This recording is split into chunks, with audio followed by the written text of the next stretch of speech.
Hello everyone, welcome to the new video. And today I'm back with some more DevOps interview question because I had one interview today. So yeah, let's go. Before starting that, I got one comment yesterday in yesterday's video that please explain Git rebase and Git merge more properly.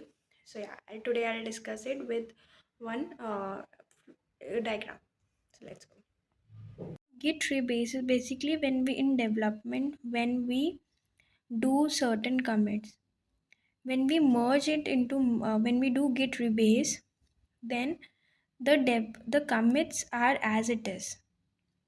We know in which commit what changes were done, but in git merge, whatever commits we have done, when we merge it into master, everything will be treated as one object, so we don't know that actually in which commit what changes were done.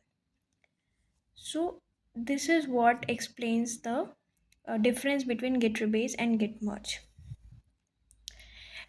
Regarding the questions that I got today and for my interview, first of all, Linux, what is .bash rc file? What is run levels in Linux? What is namespaces in Linux? What happens when Linux server is started? What are daemon services? How will you mount a storage to a file system?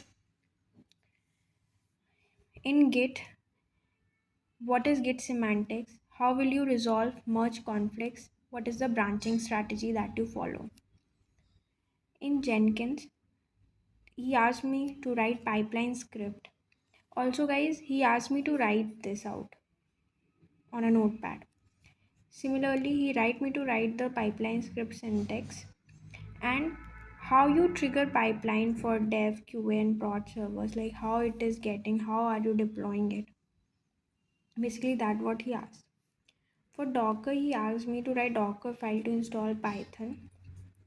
Then what is the difference between copy and add? Difference between CMD and entry point? How to know that which container is running on which port? So we'll use expose for this. For Kubernetes, he asked me what is the flow when kubectl apply is run? What is ingress? What routing is done? How does kube proxy helps? What does kubelet do? What are default namespaces that are kube system, kube public, default?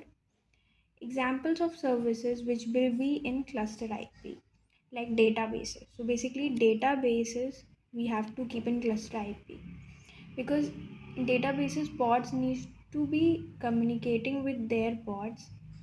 Communication has to be done within the pods but not outside the cluster.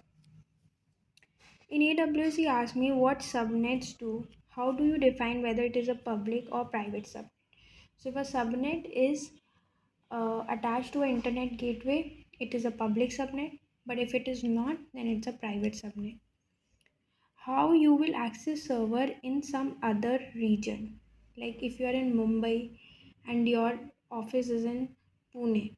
So how will you establish a connection? So AWS site-to-site VPN tunneling we will use. What is VPC peering? How will you expose private subnet servers to internet? So that for that we'll use NAT gateway. Guys, try to answer in your mind all these questions. If you know that you have any doubts in any of the question, just comment it down, and I'm thinking to discuss the answer of all these questions in detail in my upcoming videos. And also, till then, you try it out, try and test that how many you are able to answer and how many not, so it will be helpful for you too. And then we'll discuss the answer briefly. So yeah, that's all for today's video. I hope it's helpful. Bye.